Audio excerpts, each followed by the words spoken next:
bẹ́ẹ̀ ni a dúpẹ́ lọ́wọ́ Ọlọ́run pé Ibo ló ń lọ. I don't lọ ni wherever you go. Where you go, I will go. Ruth. I don't lọ ni. Láṣẹ Ọlọ́run. Exactly. Onojo tí ń rọ̀ mọ́ sáré lọ lé mo ní bó àtúntà ní ẹjọ́ lọ ni. Àjọ close ní oníbí lọ.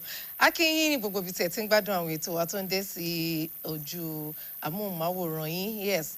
Tẹlifíṣàn ti ìpínlẹ̀ Ọ̀yọ́ lélẹ̀ BCOS TV. Tó bá ṣe pé ẹ láǹfààní pé òjò náà ó dé ọ̀dọ̀ tí àdúrà wa ni pé kò ní gbòdì lọ lára wa láṣẹ Ọlọ́run.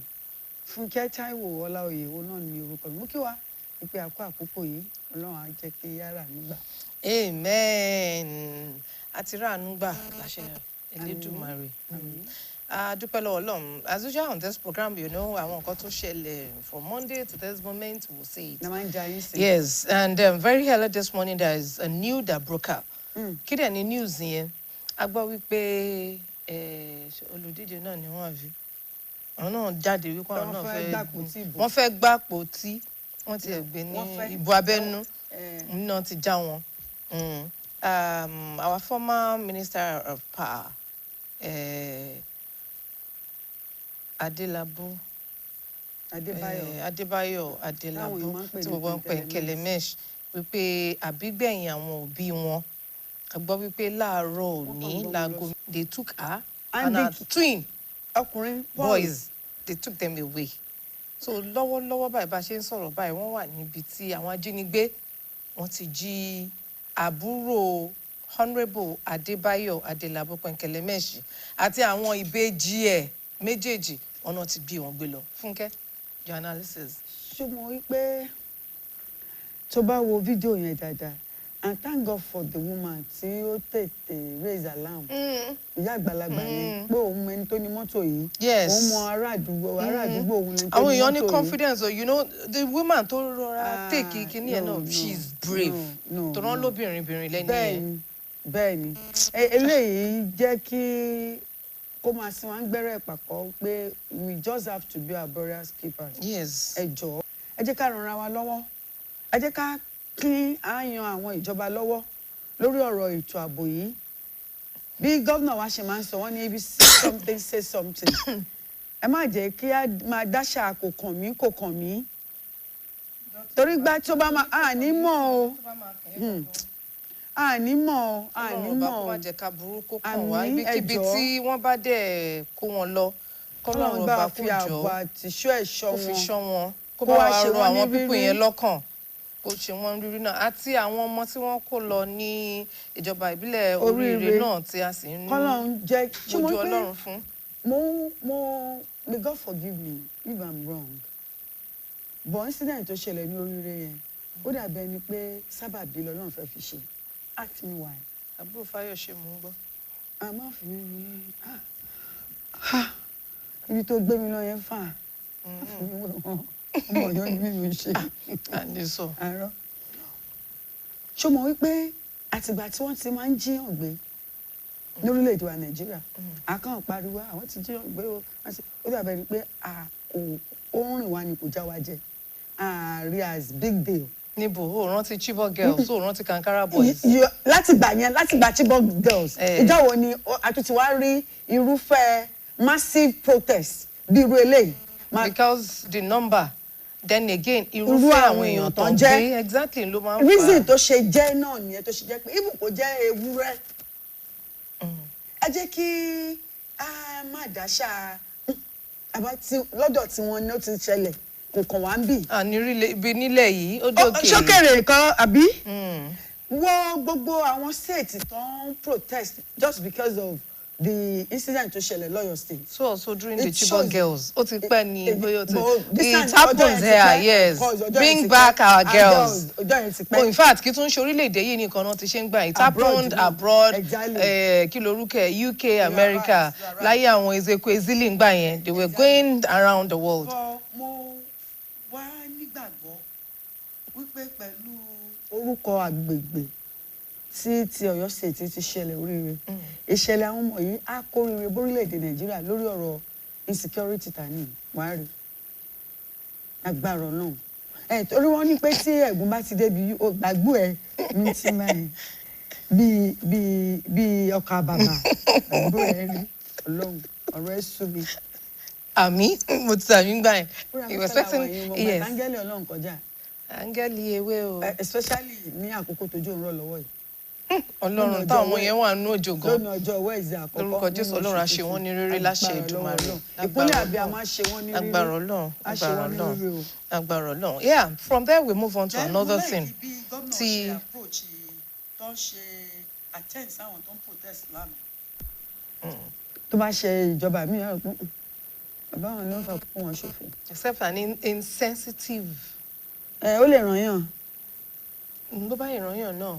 Bọ̀ kò dàbí ojú olójú ò dàbí ojú ẹni ká kí gómìnà pé Ọlọ́run á fún wọn láṣẹ oríṣi lórí ọ̀rọ̀ yìí wọn ò ní fi ìṣẹ̀lẹ̀ yìí sọ wọ́n sínú ọbú. Let me put it that way. Amen. Yeah, from there we move on to another thing that happens to us here in BCOS, particularly this very program. Bó ṣe ń lọ. At the inception of this program, tẹ́ bá gbàgbé ohun tó bí ọdún méjì mẹ́ta sẹ́yìn tá bẹ̀rẹ̀ ètò bó ṣe ń lọ Monday edition and Wednesday edition. We have a crew. The presenters, we were 3. Tó bá jẹ́ pé a jọ bẹ̀rẹ̀. Exactly. When we started bó ṣe ń lọ as E Dey Go, myself, Funke Taiwo Olaoye, Dr. Opeyemi Orimolade, we started this program. We have a producer who are behind the cameras. Kí n rí wọn. Though then when we started, we were the producers, ably led by our then director of programs, Ademola Adeniyi. And later, later ngbà tó dé ìyá náà tó tún fáwọn náà níṣẹ́ mi ṣe. Then we now, obìnrin yẹn dẹ̀ òun ló wá ṣe producer program yìí. Exactly. Both Monday and Wednesday. Yes. Nígbà tí wọ́n gbà tán gbé fún òun. So she was producing on Monday and Wednesday edition. And she did excellently well. But today, bá ṣe ń sọ̀rọ̀ ẹni yìí lénìí, she is no more with us. Ó ti papòdà. Táwa lẹni náà. Her name is Olúbùnmi Oyèwọlé. Ìyàwó Ògòyè ni kí Ọlọ́run ọba kó jọ̀ọ́ kó bá wa fi ọ̀run kẹ́. We'll just you will see a picture. Then there is a video tẹ́ bá rántí àwa tí a jọ bẹ̀rẹ̀ ètò yìí pé a ṣe a year celebration on this set. It was on a Christmas day. One man band wa tá a jó tá a dúpẹ́ fọ́lọ́run. Exactly. So I don't know if a producer can Musa Oladimeji Salaudeen, if you can lay your hands on that particular video clips just for us to see. Producer that's the picture. Olówà ní extreme end lẹ́gbẹ̀ẹ́ bí tí mo wà. Tó wọ aṣọ tó ní green níwájú, tó lo wig, tó rẹ́rìn-ín, that's Bùnmi Oyèwọlé. Exactly. Ìgbà tí bó ṣe ń lọ pé ọdún kan nìyẹn. Exactly.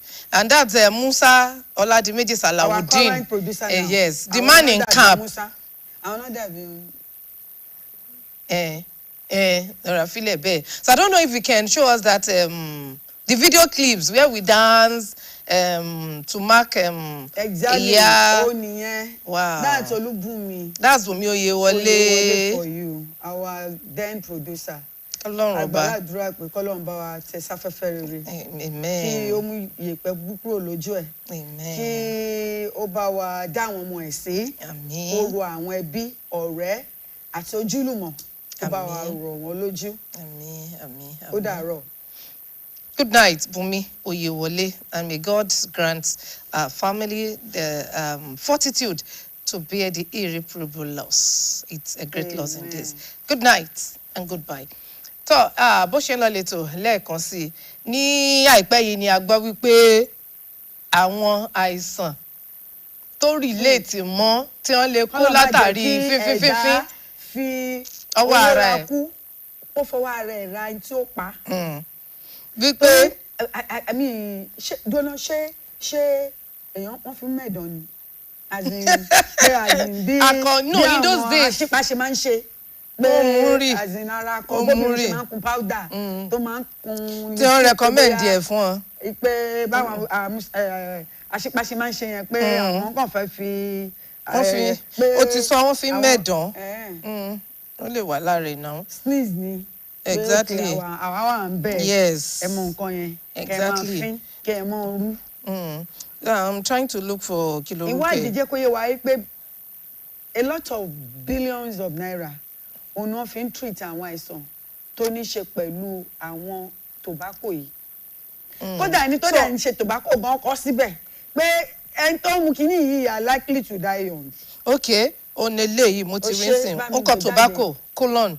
Wọ́n wá kọ Nigerians are spent àti náà ni òkú ṣe àná. 634 billion annually in curing smoking related diseases. Tó ní ṣe pẹ̀lú fínfínfínfín àti fífà. Ó ti wá táwọn ṣé mo gẹ̀tẹ̀? Mo láìkí ẹ̀. Fínfínfínfín fífà. Pé àwọn àìsàn tó wà related mọ́ fínfínfín fífà ẹ wá dúró owó yẹn 600 àbí 6 billion naira. Ó ti pọ̀ jù so brain mi ò lè process ẹ̀ billions of naira lórí kíni. Budget state kan. Wọ́n máa fi ọwọ́ yẹn kéèyàn máa fi ọwọ́ èèyàn ṣera èèyàn, that's the meaning. Ẹ dáwọ́ lówó tí ò ṣeré ń bẹ̀. Wọ́n máa ń sọ wípé ayé ń ṣe èèyàn ni ẹ̀yin ń ṣera yín. Ayé kọ́ ni ayé kọ́ ló ń ṣẹ̀ṣẹ̀ ayé ló wá kìkì fífà sí wọn lẹ́nu ni.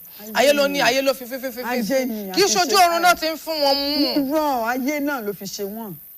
Ni ló ṣe di bárakú ayé ni jábá. Ayé ló ṣe kíní kan o, máa jẹ́ káyé ṣe mí o. Ayé ò ní ṣe á. Torí tí bá ṣe páyé ń ṣe èèyàn tòótọ́, ò ní wòra ẹ̀sùn ṣoṣo kó sọ wípé kíní kan ní pààyàn.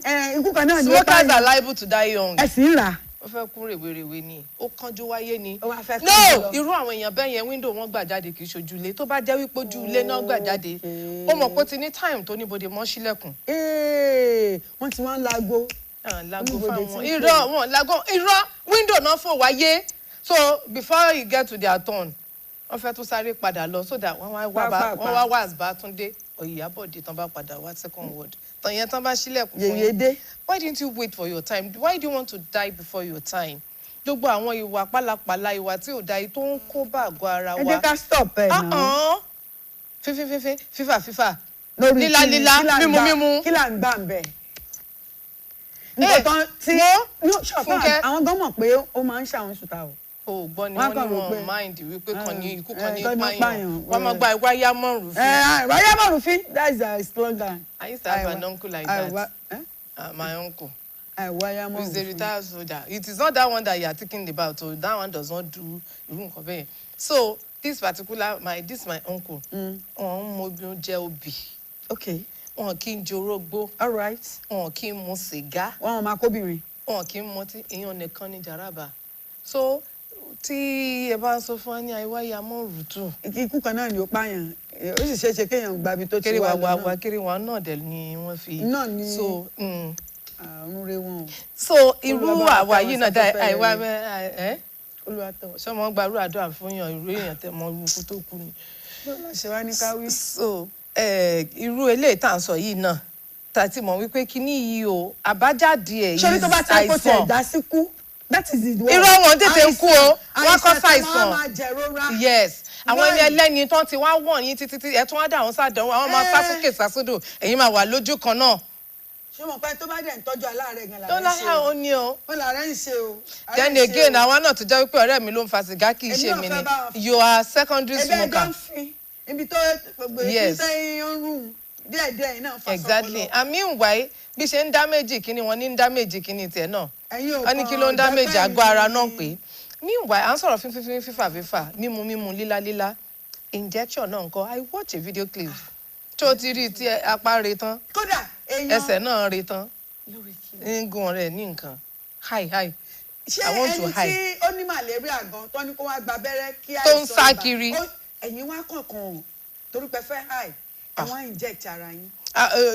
Key pharmacist that came yesterday said injection is one of the last resort to treat any ailment. Ó ní oògùn òun ló ti dáa jù àwọn àwọn àwọ̀ ẹlòmíì lélẹ́yìí ọ̀kan tó ní díẹ̀nu tí ẹ ń wọ̀ tí ẹ ń forí lálẹ̀ díẹ̀nu tẹ́lòmíì ò dákú lọ gbọ́nrán gàdá bí mo bóyá ṣé mi pẹ̀lú ẹ̀ ní láàárọ̀ ọjọ́ kan tá a wá fún early morning program. àwọn tó máa ń mu jẹ́ nìyẹn tí wọ́n máa ń gbòdì lọ lára wọn yẹn ṣé wọ́n máa ń bá wọn ṣe fídíò yẹn so that tán bá ìkan ṣojú mi wọ́n á play ẹ̀ fún wọn. ìkan ṣojú mi lọ́jọ́ kan, méjì ló ṣojú mi.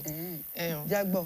ẹni yẹn báyìí torí tí n bá sọ̀rọ̀ sí wọn mọ̀ sọ̀rọ̀ níbo mi ní sọ details wọn ní ẹ bá ṣàfọwọ́ gẹ̀bọ̀ dáhùn lọ́rùn dé báyìí ní ẹ bá ṣe báyìí kí ló dé tí wọ́n dákú ni tẹ́ bá rí ọmọlúàbí èèyàn bí wọ́n ṣe dà ìdákúdà ọlọ́ọ̀bá ń gbọ́ kí ló ṣe bàbá náà ṣé wọ́n dáwọ́ náà dákú kí á ló ṣe wọ́n ní àdìẹ múnú wọn mú gbà tí wọ́n ṣe kinní kan tán kì í ṣàwọn nìkan sì ní wọ́n mú wọn márùn-ún ló wá gbòdì lára wọn nígbà kírun tán ni wọ́n ṣe jẹ́ abẹ́ fáànù wọn ṣàwùgbọ́n wọn sí mọ́sáàsì nígbà jí nǹkan ní ọmọ ọlọ́lẹ̀ wọn nítorí Ọlọ́run. ṣó ti gbàgbé ìkan náà tó mú bí pẹlẹbẹ ni bí jàjò ni bí tó fo wíńdò jáde wíńdò tó ní gíláàsì ọ̀rọ̀ burúkú ohun ẹ̀rín. kí ló tún wá rántí. irú ọ̀rẹ́ tó bá má bínú ẹ ṣe pé mo kàn mú ọ rántí ìṣẹ̀lẹ̀ burúkú nǹkan tó bá kàn jọra wọn náà ló yẹ ká máa fi ra wọn wéra wọn ló yẹ kémi mẹ́nu bá. kí ló tún rántí ìyọpọlọpọ tí mo la dé ní ìjọ yẹn. odidi géńdé Ọlọ́run ọmọ onílé ọlọ́nà. tí kì í ṣe ibi tí ó ṣe ń gbà kọjá tó wá sọbẹ̀ yẹn di ẹnu ọ̀nà. tó wá fẹ́ sojú ọ̀nà dọ̀nà. window tí glass wà ń dẹ̀ ibẹ̀ náà fẹ́ gbà jáde. ó fẹ́ gbàbẹ̀. n tó jẹ́ pé tẹ̀ ẹ bá ti fàáfá tẹ fa fífà tán tẹ fi fífín tán tẹ jẹ jíjẹ tán tẹ lálélá tán ìyẹn mú nǹkan tẹ́lẹ̀ ó ń fa fífà gan Ọlọ́run mọ́jọ ògbódì lára ẹ lọ́jọ́ kan meanwhile tẹ bá ti fà tán báyìí ìwà rẹ̀ gan ọjọ́ tí kìíní. ìwà ẹ̀gbọ́n ti ṣó pé of course now. àkàn àwọn bóyá lílá ni àbí fífín. gbọ́dọ̀ sọ ilé ìtumọ̀ torí mo ti rí ń díẹ̀ rí ìmú ni inú bíi tíì fìbò láṣìírí ìmú bíi tíì ni ó mú bíi tíì. Bàbá ti wá ṣe gbogbo ẹ̀ tán báyìí orí òwà máa ṣiṣẹ́ lódì torí bá dẹ̀ ti ń ṣiṣẹ́ lódì ìwà lámà wù. àwọn bẹ́ẹ̀nsì ọ̀pọ̀lọpọ̀ wọn ò ní bọ́ọ̀sì. páìpù yẹn lè bẹ́ẹ̀sì tó bá dẹ̀ ti bọ́ọ̀sì báyìí ọmọ olóore lọ kómà ní after kómà nǹkan mi yí wọn ni ẹ ọmọ olóore lọ ni why do you want to commit suicide? ọmọ dáadáa lè ọmọ náà nìyẹn. yes. kó mọ̀ ìpa àgùntàn tó bá bá jẹ́ kó mọ̀ lọ jẹ̀gbẹ́ kò ní sórí ibú o àwọn òbí rẹ̀ ó jèrè rẹ̀. àmì ó jàre àmì. àwọn tó sì mú náà kọ́lọ́ bá wà fọ́ tán ọlọ́kàn kó gbà lẹ́nu wọn. kí wọ́n á ṣe àwọn lẹ́nu àwọn. Big Daddy sọ àwọn yáwó lọ́wọ́ yín rà ni. Big Daddy Kenneth Graham ó sọ kan fún mi lánàá. okay now. ó lóun lọ bá chief ládùúgbò kan nìbàdàn yìí wọ́n ní tábà ti ń ṣe bá chief wọ́n bá ilé ṣe àṣàrò if you dare eat am. wọ́n ti ṣe kinní mọ́. ẹni wọn ti rún sí. yóò wá dàbí ẹ̀fọ́. no spice. amábẹ́dùn. tí bá wa sọ tán ni wọ́n wá fi ṣe kí lorúkẹ wọ́n dán bá ti wá ṣe ṣòṣòṣòṣò síbẹ̀ tán instead of omi wọ́n wá fi ṣe omi ó ti mú mi ẹ̀ ni wọ́n wá rọ sórí ẹ̀. kíni lè ṣe kíni. ṣé irọ́ ṣé orò ni wọ́n fi ń ṣòro ni. I think that is their tradition. àwọn ènìyàn so ẹ báyìí lè jẹ àsáró wọn báyìí. pàápàá jùlọ tó bá tún lọ lédè. oríṣiríṣi ni yes oríṣiríṣi inú ẹran nǹkan náà máa wá kóṣẹ̀ tó máa wà tantalizing tó máa wá wà fanimúrò tó pé ìwọ gangan when you now tasted it wọ́n ti máa fi oríṣiríṣi condiment sí á wá dùn nígbà bá dán nígbà tó ní kọ́wọ́ rárá àná òun wá ń pariwo pé they don poison me here o. tí wọ́n bá poison ẹ̀ ṣe wọ́n ló fẹnu sọ nígbà tí kò mọ tó ń ṣòun lágọ̀ọ́ ara mọ́. they don poison me here o they don poison me here o but they don poison me here now. wọ́n lè poison ẹ̀ kó dúró torí ẹ̀kan wá rí bóun ṣe ń ṣe pé they don poison pé this one dey ṣá they don poison wetin do you now. ó ní ẹ̀kan wá sáré wá pé Big Daddy you don chop. I don chop but they don poison me. they never poison you. ẹ jẹ́ àkàn kó tó máa misbehave why. fún kí ni nítorí Ọlọ́run ẹ dákun torí Ọlọ́run àti ẹ gbọ́ àwọn moderate drinkers. àwọn ni moderate. moderate wà jẹ́ pé kò ní sí sense. wọ́n ní ká pẹnupọ̀ ká bó lè wí ẹni bí tó lóun fi nǹkan ẹ̀ sí ni ò dá èwo lè wo. èwo kọ́ lè wo do you know let's be realistic and tell ourselves the truth people drink a lè sọ pé wọ́n mú nǹkan but àmupara àmutọ́lẹ̀ àmuyíra tí brain yóò fi lọ sẹ́yìn téèyàn fi nǹkan dá nǹkan sí àgọ́ ara èèyàn sára ẹ̀ lára. ó ní ò dáa náà moderation ni even if you are going to drink water tí omi bá pọ̀ jù it will affect liver yóò jẹun ó bá ti jí mi ọkàn wọn ti gbọ́ ọkàn nínú ọkàn wọn mọ lúwẹ̀ tọkàn bá dẹ̀ ti ń lúwẹ̀ yóò léfò yóò máa float ọlọ́ọ̀bá ń gbẹ́ má jẹ́ ká fọwọ́ ara ṣera wa àwa kan ń rẹ́rìn-ín kẹjọ ẹ jẹ́ ká pera wa sí àkíyèsí whatever we are doing in excess let's stop it moderation is key nǹkan tó ń pè lọ́mọlúàbí ni ẹ̀ mọ́ wá ra ẹ̀. We go to our control room. When we come back, ẹ máa jẹ chicken àbí? Tẹ́ bá máa ń jẹ tẹ́ máa ń jẹ chicken. Ǹjẹ́ ẹ mọ̀ wípé àwọn nǹkan èròjà oríṣiríṣi ló wà nínú à ń jẹ yín ní o. Gbogbo nǹkan àbíyẹ́ generally. Àwọn nǹkan wo la tún lè mú sọ̀rọ̀ lára àwọn nǹkan àbíyẹ́ wa. Wọ̀nyí àti àwọn ìbéèrè míì tí àlejò wa bá ti dé òun la máa tàkò tó ṣe. From there,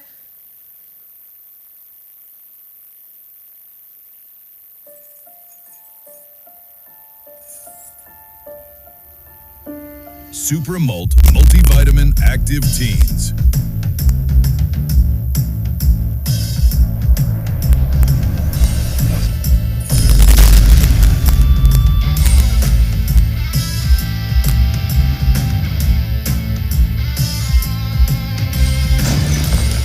Super Malt Multivitamin Active Teens. Shine on.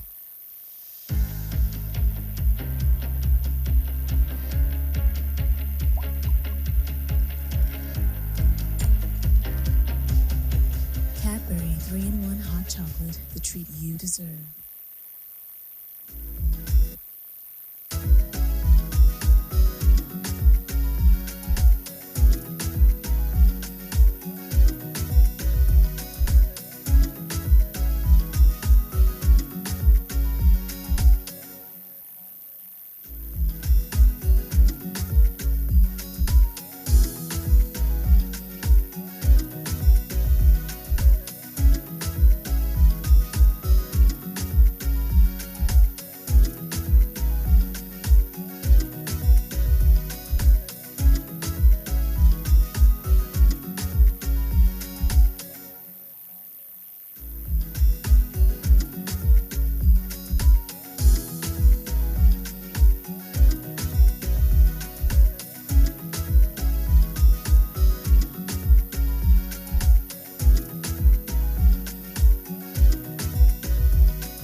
ẹ káàbọ̀ padà àti Dey Go bó ṣe ń lọ òun náà ní ètò kó tó di pé a lọ sí ìyàrá agbára wa lẹ́ẹ̀kan mo sọ wọn kọ fún wa wípé ṣá máa ń jẹ yín ṣá máa ń jẹ díẹ̀ àwọn nǹkan míì wo la tún mọ̀ tí a lè rí gẹ́gẹ́ bí èrè àǹfààní lára àwọn nǹkan àbíyẹ́ yìí wọ́n á ní àlejò wa wọ́n máa wà ń kalẹ̀ pẹ̀lú wa tá máa tàkótó ìbéèrè sí. Ohun tí a máa gbéyẹ̀wò lónìí òun náà ni nǹkan tó ní ṣe pẹ̀lú àǹfààní tó ń bẹ nínú ohun àbíyẹ́. Ẹ jẹ́ kí n máa kí àlejò mi ọ̀gbẹ́ni Abiodun Michael Abiola, CEO WSB Supermarts, and also the chairman Wonderful Spring Board Farmers. Ẹ káàbọ̀ sórí ètò. Wọ́n lágbẹ̀. Àgbẹ̀ náà ni àgbẹ̀ ni Farmer Abiola. Abiola. Ẹ kú ọjọ́ mẹ́ta. Ẹ ṣé gan ni sà. Ẹ kú ọjọ́ mẹ́ta. Àwọn àjẹ́ ńkọ́? Ẹja náà ńkọ́? Gbogbo nǹkan ńkọ́? Tọ́rọ́ ní tí ẹ bá ti rí àgbẹ̀ gbogbo nǹkan ní kẹ́ máa béèrè lọ́wọ́ ẹ̀. Wọ́n sọ̀rọ̀ yeah exactly. Yorùbá ní pé ẹni tó wà lórí ọ̀pẹ èèyàn kì í bí ìpèsè ara ẹ̀ lè. Okay now. Tí bọ́ọ̀dì ò bá dùn bí ìgbẹ́ni lè máa ṣe ń rí tó kò bá dùn á ti pè é pé àlè wá. Okay now adúpẹ́ fọ́lọ́run. Ẹ ṣé. Ọlọ́run ṣeun. oko ní ṣàárẹ̀ o. àmín. Àǹfààní tó ń bẹ nínú ohun àbíyẹ́. Ohun àbíyẹ́ mo mọ̀ wọ́n pé kò lè jẹ́ ajadìẹ nìkan tá à ń pè fún àǹfààní àwọn ará ilé àti àwọn ìmọ̀tẹ́ ti ní nítorí iṣẹ́ tẹ́ gbé dání ni àwọn nǹkan wo là ń pè ní àbíyẹ́. Okay. I believe this program allows me to speak in English. Exactly. Because the question you asked me could be difficult to answer in Yoruba, though I will try it. Poultry refer to any domesticated bird that is covered with what? Feathers, walks on two legs, and purposely reared for either meat, egg, and for the ornamental purposes. Ẹ jẹ́ kẹ́yìn bá yín sọ Yorùbá. Egg. Àwọn èèyàn gbọ́. Tí wọ́n fi ẹsẹ̀ méjì rìn. Tán ní ìyẹ́ lára. Tí a ń sìn. Tá tí mo wá sílé àwọn tó wà ní igbó kọ́ mọ̀ sọ yìí o. Tó wà ní igbó náà ara wọn ni but I believe at this contest à ń sọ àwọn tó wà nílé. Exactly. Tí à ń sìn wọn fún jíjẹ ká jẹran wọn àbí kán yé. Àbí ká lò wọn fún àwọn nǹkan tá à ń rí lára wọn. Ẹ kàn dárúkọ díẹ̀ lára wọn. I heard you saying ornamental purposes. Ìyẹ́ tó wà lára jẹran báyìí nísìn.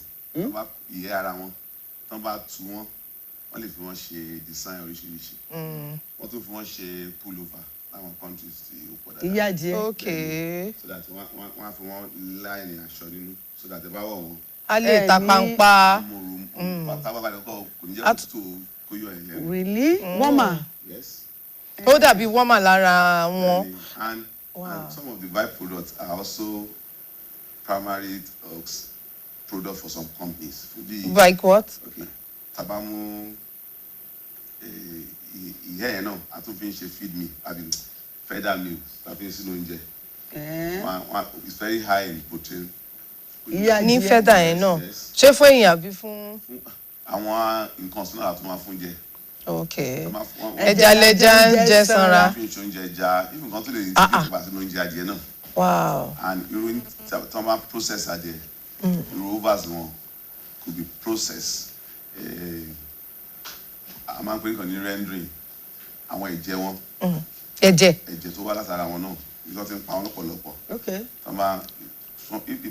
If it's subjected to rendering process, add rice fast and slowly so that our retaining is also highly proteinous. Bí kíní ni ẹ̀ sìnkí àbí kíní ọmọ ń pè. Blood meat. Chicken tẹ̀ ń sọ yẹn àwọn yẹn ń jẹ which may not be advisable. Exactly. But you can process it and integrate it back into animal feed. Oh, okay. So ó ti ní processing tó ṣe fi ń ṣe yẹn. Bẹ́ẹ̀ni. Àwọn ìfun wọn yẹn ń kọ́ ìfun adìẹ tá máa ń sọ dànù yẹn. Àwọn ẹja tó bá rí wọn máa kíra fún yín. Ìfun adìẹ. Yes. Ṣé àpá àwọn olùkọ́ wà tẹ́ pé wọ́n máa ń pé sí ìsíàsọ̀ fún ẹran nù wọn náà táwọn ò lè jẹ́. Wọ́n á pọ̀ fún wọn. Níbi táwa náà ẹ̀gbọ́n gbogbo fún náà àwọn kan tó wà nínú adìẹ máa ń pè ní fisẹ́rà gbogbo kọ́lá ní sọ̀rọ̀ náà irú gizzard. A máa ń mú gizzard liver. Yes. Hearts wọn. Mélòó gbogbo heart adìẹ. If you have them in quantity. Okay.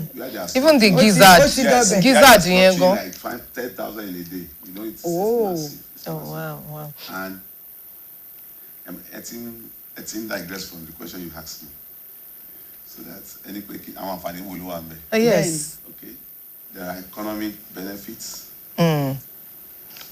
For instance, àwọn àgbẹ̀ tó ń gbìn gbàdo tó ń gbìn soya if not for the poultry wọ́n lè má lè ta nǹkan ọ̀gbìn wọn sí náà. Àwa náà bá wọn adìẹ compete pẹ̀lú àgbàdo. And also it creates employment for a lot of people. If you look at the iye àwọn ọ̀dọ́ tó wà nínú iṣẹ́ nǹkan abìyẹ́ tó bá kúrò mẹ́kọ̀ọ́ àwọn òṣè mọ́ ìgboro máa ní wàhálà. Àwọn èèyàn pọ̀ ń jẹ. Rẹpẹtẹ èmi náà wà mẹ́. Okay, ara wọn ni. And I have, I'm giving you first class information. I know a lot of people that young youth, school leavers, the elderly, particularly women. The source of their livelihood is what? Is poultry. Àwọn ìyá wa náà sin adìyẹ. Bẹ́ẹ̀ni, but báṣe sin yẹn it is subsistence means of raising birds. Kí wọ́n kàn fún àwọn àtẹ̀bí wọn nìkan. Káwọn jẹ, káwọn ìdílé wọn jẹ. To mechanize. Ẹ bá kí wọ́n lé, kán fún gbé àkọ́ ìgbórí ẹ lọ fi ọ wọ́n máa sọ àkókò fún wọn pé kí lágó sọ lónìí ẹ lọ kọ́ wọn kọ́ wọ́n fẹ́ wọlé tó ájú ọ̀lẹ́ tó ti ń gorí gbígbà ilé tí ṣòro yẹn mọ́ ẹ lọ gbẹ́ wà kan náà nǹkan they see it as a way of life. How lucrative is poultry business? Okay, it's a misfeeling and it is relative. You know, failure and success are product of the same process. Failure and success. Yes, they are product of the same process. The same business somebody does and succeeds. Someone does it and fail. How? But share the way it should be. Okay, thank you for that good question. The problem is this one. If you focus as poultry, movement producer, into a layer of Ojo Jelo. Kí ni ìgbà wo ni màá kán lé adìẹ mi? Ìgbà wo ni màá gbà wọ́n? Ṣé gbogbo oúnjẹ tó yẹ kí oúnjẹ ni mo fún wọn jẹ? Ṣé àwọn oúnjẹ tó yẹ kí n do I produce what is needed? Ṣé yàn máa ń kọ́ ni? It should. Like me, I'm an animal scientist. Okay. Besides that, I still learn on the job also. Ẹ lọ kọ́ ṣe bẹ́ẹ̀ mo ṣe ń sin adìẹ. If I tell you. Ṣé mo fẹ́ mi ò mọ ìgbà tó yẹ kí n fún ọ lóúnjẹ nàbí. You said it is. You said the success of it is relative. Yes, ma'am. Take us through the process. Okay. It is a very good business if you know how to do it. Okay. More so of recent that the prices of raw material is stable. It's very lucrative business. But for instance, ento by the 100. Kato gbadeye. Kato by the akole. Okay. Kato by akole gan agbolo ṣe what we call feasibility study. Okay. Business proposal. Okay. You are the bachelor of poultry by nisin. It's a complete value chain. Ogun. Ẹ bá bẹ̀rẹ̀ ní sọ àwọn kan. Wọ́n sin adìẹ tí ó yẹ tí wọ́n lè pa. Àwọn kan. Àwọn yẹn layers àbí. They call them breeders. Okay. Breeders. Àwọn kan tó ní ẹ̀gbọ́n. They call those one grandparents. Tó débi ilé yẹn tó bá débi breeders tán wọ́n pè wọ́n ní PS. Parent stock. Parent stock yẹn ló ń yí àwọn ìtẹ̀yìn rí ní gbòòrò. Okay. Either layers or broilers or cockerel. Àwọn parents wọn ló ń yé àwọn tẹ̀yìn rí yẹn. Okay. Ẹ bá kúrò mẹ́ tán àwọn kan pé àwọn dúró síbi archery operators ẹ kẹyìn lọ fún abayẹ after 21 days ẹ lọ gbàdé lọ́wọ́ wọn. Okay, àwọn kan sọ pé tàbá sọ wákàtí ẹdí sọ èmi ẹyin ni mo fẹ́ máa tà ń tèmi they deal with what with layers. Àwọn kan sọ pé àbọ̀pá ni o. that is what we do broilers. Okay. Because àwọn the rate wọ́n máa fi grow go fast. Go fast. Ìyẹn àwọn yẹn they call it broiler commercial broilers. Okay, àwọn kan sọ pé tàbá tó wá sìn wọ́n tán náà ẹgbẹ́ wá sọ́dọ̀ àwọn àbáyé ṣe kiri àwọn àbáyé pa wọ́n ayọ̀ processing yes àwọn kan ń ta oògùn àwọn kan ń ta oúnjẹ it is a big industry. It's a big industry. Before you now start anything you will know your the fund you have with you and where you want to come in. What is your interest? Okay. Like ẹlòmíì wá dísìn tó bá gbóòórùn àdé ó lè gbóòórùn débẹ̀ mọ́ láíláí. Ilé wa ń bẹ̀. Kàtó wá má sọ ti gbé ẹ̀ lásán. ẹ̀tún ná. Kẹ́hìn tó bẹ̀rẹ̀ kò kí n ṣe poultry nìkan gbogbo iṣẹ́ tí yẹn fẹ́ ṣe láyé ẹ̀ ń gbọ́dọ̀ ṣe ìwádìí. Iṣẹ́ yìí o tàbá ń ná iye báyìí sí o ìlú láìkíni láfipa. For instance now you are building a house you are building poultry pen ẹ̀ náwó rẹpẹtẹ sí you cannot take ẹ̀rú máa bá ẹgbẹ́ ṣe máa dẹ̀ rówó mi bí tó mò ń ṣe yìí. But one thing I will say at this point that adìẹ ni business ẹ̀ tó jẹ́ poultry farmer. Adìẹ ni okay fún àwọn tó ń ta tọ́ni retail business tọ́ni supermarket product ni business wọn. Tó ń tà. Tó ń tà yẹn ni business wọn. Bá ti yọ kúrò mbẹ kò sí business. Àbí. Staff wọn kọ́lẹ̀ lọ́wọ́ ọjà lè lọ́ra mbẹ price wọn fẹ́ tà fún yín báwo ni environment wọn ṣe rí so also in poultry adìẹ. That's the main. Bá ti yọ adìẹ kúrò mbẹ ẹ ní business wọn. Even kò specialize in ẹyin gan nǹkan kan ló ń yí ẹyin yẹn. Gbogbo wọn jọ tọwọ́ bọra wọn jọ wọnú ara wọn ni tẹ́bá tún pàdé náà sínú létí òtúdá náà òun náà tún yọwọ́. Báwo lèèyàn ṣe fẹ́ mọ̀ wípé adìẹ ò dáa ní day old? Or báwo la ṣe máa mọ̀ wípé ẹyin tí mo fẹ́ jẹ́ kí ó jọmọ yìí kò tí ì di òbu? Bígbà tí àwọn tá à ń sin adìẹ ìbílẹ̀ nígbà yẹn tá ní àwọn ti dòbu kò pa kò yé. Wọ́n á sọ ohun tó fi ṣẹ́rí wọ́n pè kí wọ́n ní canley mọ̀ kí n tó lọ síbẹ̀. There are a lot of parameters you consider tó bá yẹ pé ẹ bá sọ̀rọ̀ nípa à ń sọ ẹyin di òròmọdìẹ. That's what they call fertility. Pé inú ẹyin tí mo kó sí inú ọgọ́rùn-ún yìí o mélòó ló lọ́mọ nínú rẹ̀. Káyọ̀ ṣó ṣe determine. O ṣe determine. I'll tell you bó ṣe determine.